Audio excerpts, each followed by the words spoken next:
Mr. Adedayo, you're trying, we understand your perspective now, trying to give us the reason why you think that Ijebu State will be very viable. And just like she was asking that you've had several governors in Ogun State that were from Ijebu's region, and why haven't we seen that kind of development, especially when it comes to the potentials that you attributed to the Ijebu people? But we'll come back to you. Let's come back to the studio now. Shaba, you have heard the different discussions now. Let's now look at the political impact of creating, and the economic, how it will shape the economic landscape. And because you have to start withdrawing the boundaries, the borders, and all that. What political impact and economic impact will it have on the nation? Thank you very much. I would like to talk about, if you don't mind, viability, as everybody seems to be latching on it, viability of states, whether the current states we have are viable or not. To me, it is relative within the confines of what we have today. Viability is relative. You talk about viability, in the real economic sense, you probably have only 3 or so states that are viable. And you ask yourself, why are the rest not viable? It does not have to do with, you talk about viability and you exclude things like federal allocation. It's also part of the resources agreeable to a state.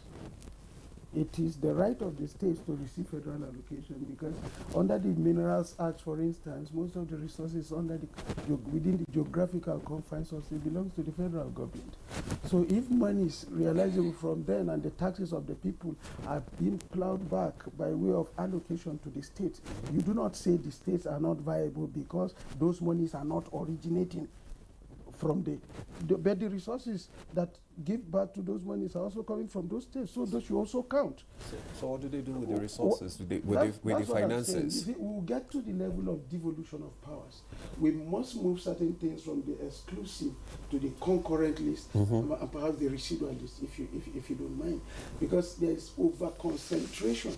States are not viable, not because they are not potentially viable. It's mainly because we have the over-concentration of opportunities and powers in the center.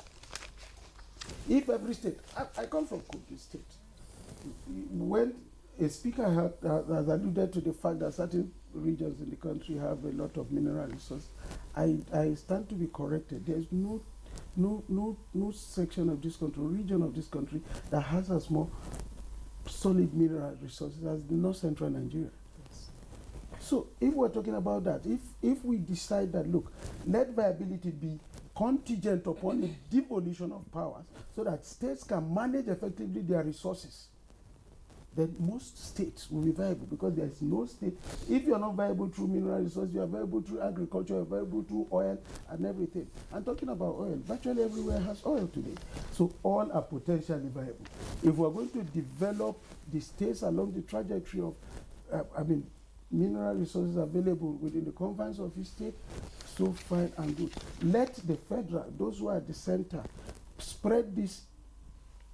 For instance, there is little or no argument that there is oil in several other places apart from the areas that we know are producing oil today. Let the government, let's have a transition period. Let's develop equally, have equal opportunity of getting the federal resources to develop this resource. Then you devolve to the states. Then everybody will be fine, in my humble estimation. Then if you take it a bit lower, we've talked about local government autonomy. It's very, very key. Unfortunately, we are running a system that seems to have sharpened to adopting a bit of an aberration for normal. So unless that is strengthened, we're going to have issues. The local governments, for instance, I keep talking about their excellencies. Their excellencies are not happy. With all due respect to them, most of them are not happy with the idea of the local governments. They have this suffocating grip. I've been a chairman of local government. Local government autonomy. Yes, they are not excited about it. They it. are not at all. Some have even had the audacity to speak openly against it. I like to think by parity of reasoning, if the federal government was doing to the states what the states are doing to the local councils, whether this country would be livable for anybody. So I think what is sauce for the good should be sauce for the gander. You know, the constitution may not be perfect, but if we give, that's why I say we have to have this attitudinal change. We've amended this constitution more than the number of years we've even operated it, with all due respect. And I'm thinking that if we have an attitudinal change, let those who are in power today also realize that they are not going to be there forever. Let them know, allow the local governments to breathe, for instance. I've had cause to be on programs where these issues are discussed, and I've shouted myself out.